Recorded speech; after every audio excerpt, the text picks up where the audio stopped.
A teoria de que a Igreja passará pela tribulação elimina a distinção vital entre a vinda do Filho do Homem à Terra para julgamento e reinar, e a vinda do Senhor Jesus nos ares para chamar aos céus a sua Igreja. Evento conhecido como o arrebatamento. O primeiro destes estágios do retorno do Senhor como Filho do Homem, que realmente é subsequente ao outro na ordem dos eventos, foi predito no Antigo Testamento. Por exemplo, em Daniel 7 verso 13, eu vi nas visões noturnas alguém como Filho do Homem, e mencionado em passagens como Mateus 24, Marcos 13 e Lucas 21. Já este último, a vinda do Senhor nos ares, o arrebatamento, era um mistério, isto é, mantido em segredo até ser divulgado no Novo Testamento, e revelado especialmente a Paulo, e por ele para a Igreja em suas epístolas, em especial, a palavra do Senhor, para os Tessalonicenses, e como um mistério para os coríntios, pois é o que lemos, eis que vos digo um mistério, 1 Coríntios 15 verso 51. O apóstolo Paulo, depois de falar sobre o arrebatamento em 1 Tessalonicenses 4, algo que eles não poderiam saber lendo somente o Antigo Testamento, o apóstolo continua falando, no capítulo 5, daquilo que está relacionado com tempos e épocas, ou seja, o dia do Senhor, do qual ele diz, não tendes necessidade de que eu vos escreva, porque vós mesmos sabeis perfeitamente. Como eles poderiam saber disso? Porque o dia do Senhor é a vinda em julgamento, é o dia grande e notável, que foram mencionados nos profetas do Antigo Testamento, de Isaías a Malaquias.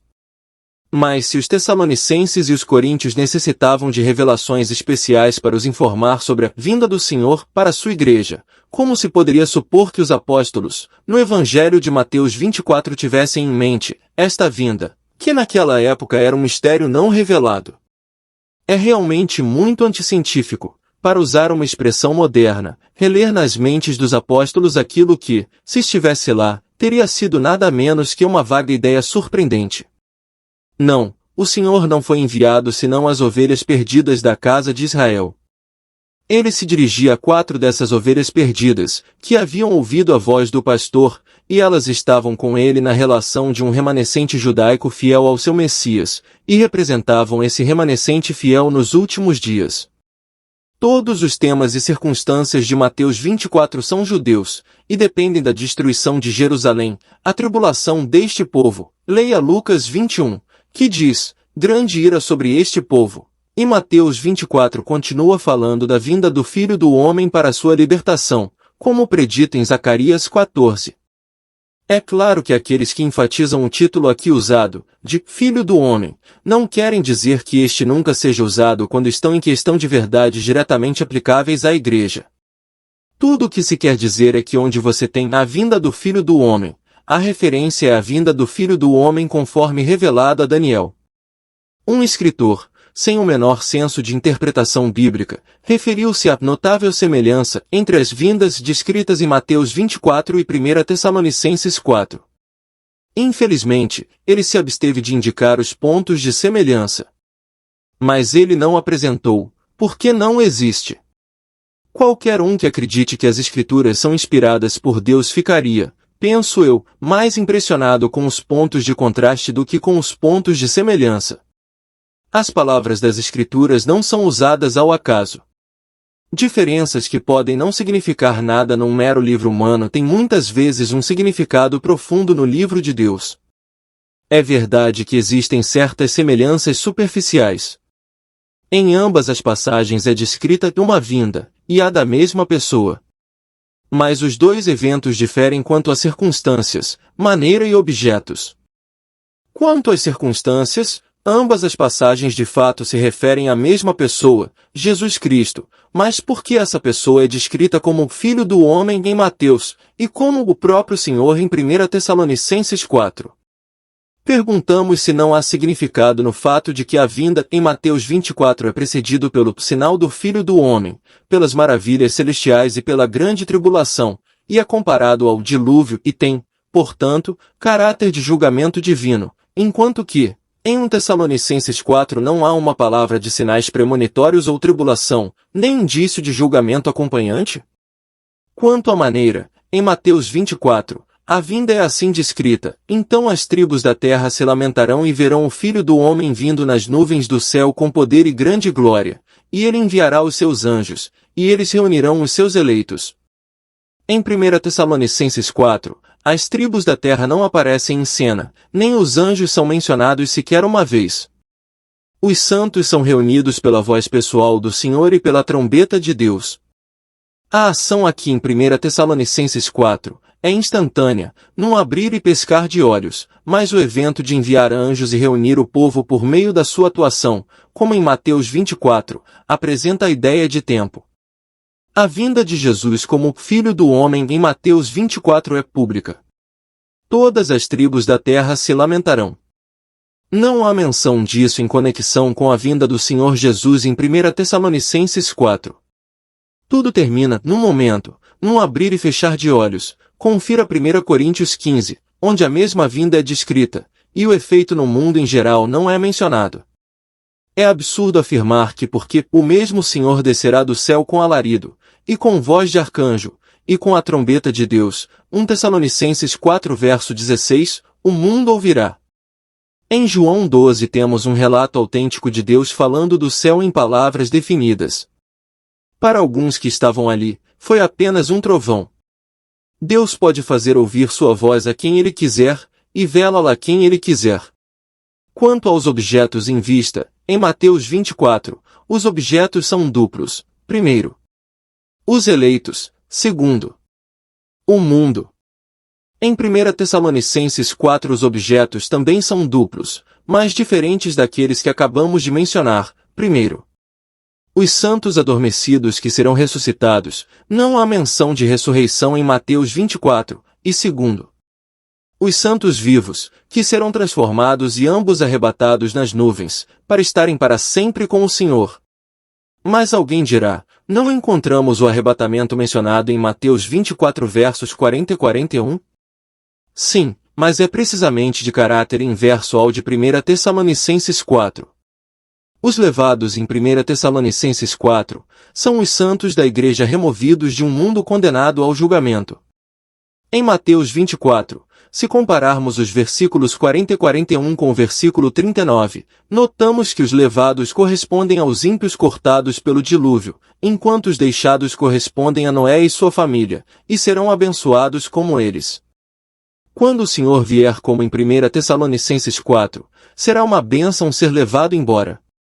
Quando ele vem em seu Mateus 24 versos 39 a 41, será uma bênção ser deixado para trás.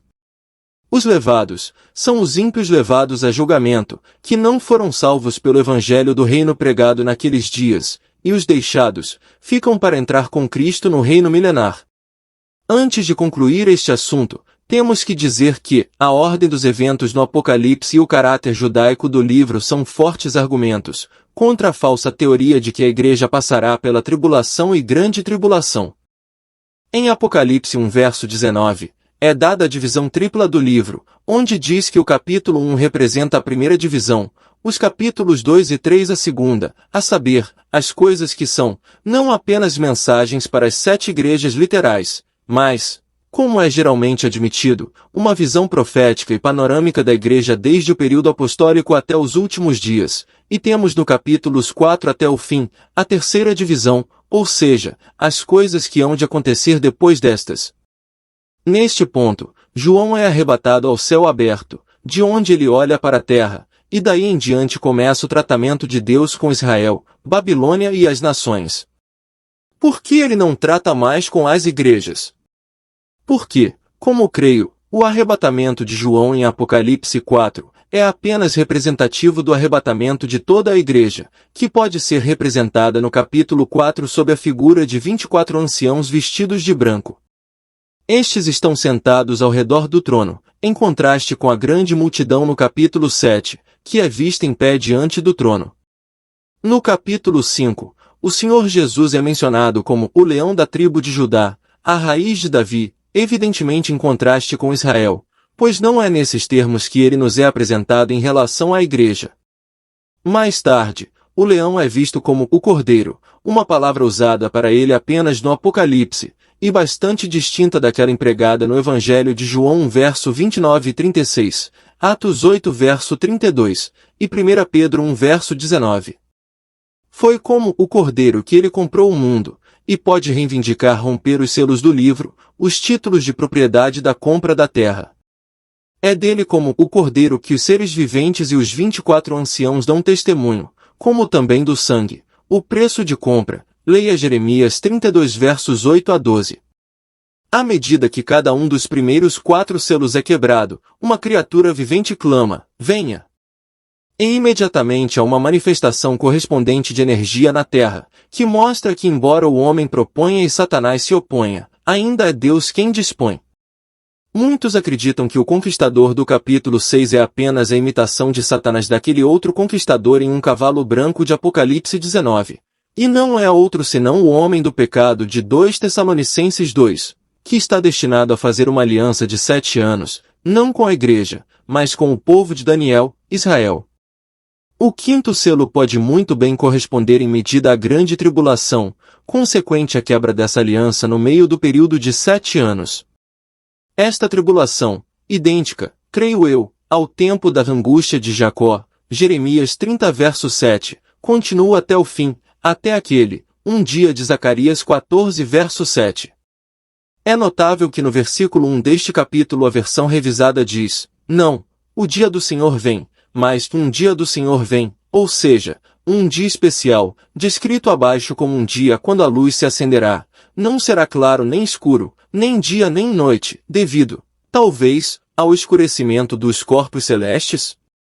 Estes sinais, sabemos por Mateus 24, precedem imediatamente a vinda do Filho do Homem com poder e grande glória. Acredito que este, um dia, é o dia mencionado nas Escrituras, o dia do Senhor, o grande e notável. É geralmente reconhecido que o Apocalipse não pode ser lido consecutivamente, exceto dentro de certos limites.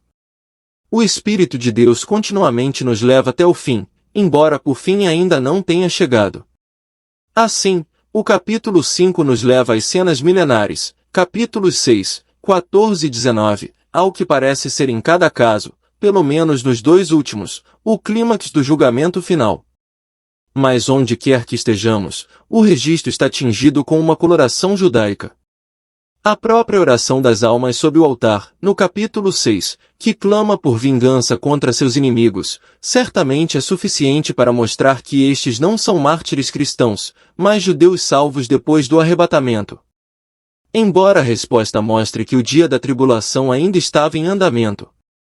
Os 144.000 israelitas do capítulo 7, o templo reconstruído do capítulo 11, o caráter do testemunho das 2 testemunhas do capítulo 11 e o do Evangelho Eterno do capítulo 14, que, embora, é claro, baseado no mesmo fundamento que o Evangelho da Graça de Deus desta dispensação, é certamente distinto desta última, como mostram seus termos, e muitos pontos semelhantes, todos provam que a igreja não está vista no Apocalipse do capítulo 6 em diante, até que ela venha com seu Senhor no capítulo 19.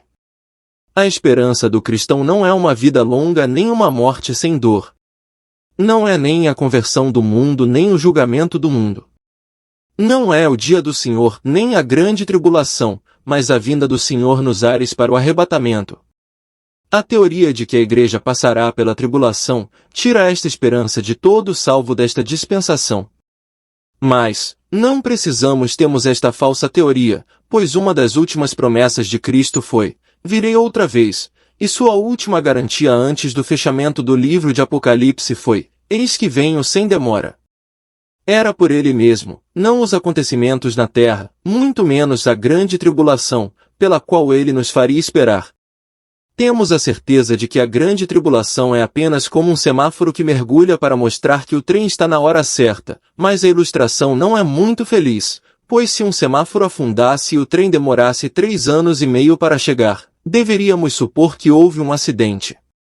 De alguma forma, não posso deixar de suspeitar que por trás desta falsa teoria se esconde, insuspeitada pelos seus adeptos, a legalidade. Ou seja, no conceito errôneo deles, como a igreja não tem sido o que deveria ter sido, nem coletivamente nem individualmente, portanto ela deve passar pela grande tribulação, uma espécie de purgatório protestante, para expiar os seus múltiplos fracassos. Na verdade, se fosse uma questão padecer pelos desvios, ela merecia sofrimentos piores do que uma grande tribulação pode ameaçar. Mas a mesma graça que nos salva nos dá um objeto para procurar e nos ocupar, aquela bendita esperança. Tito 2 verso 13. O que só posso descrever como uma tentativa muito inadequada foi feita para superar a dificuldade. Foi feito um esforço para sugerir um paralelo entre a igreja que espera pelo seu Senhor e um grupo de cidadãos que espera pela chegada do seu rei. É verdade que estes últimos sabem que o seu rei deve ser precedido por um esquadrão de cavalaria e uma banda militar, mas será que isso estragaria a sua esperança de vê-lo?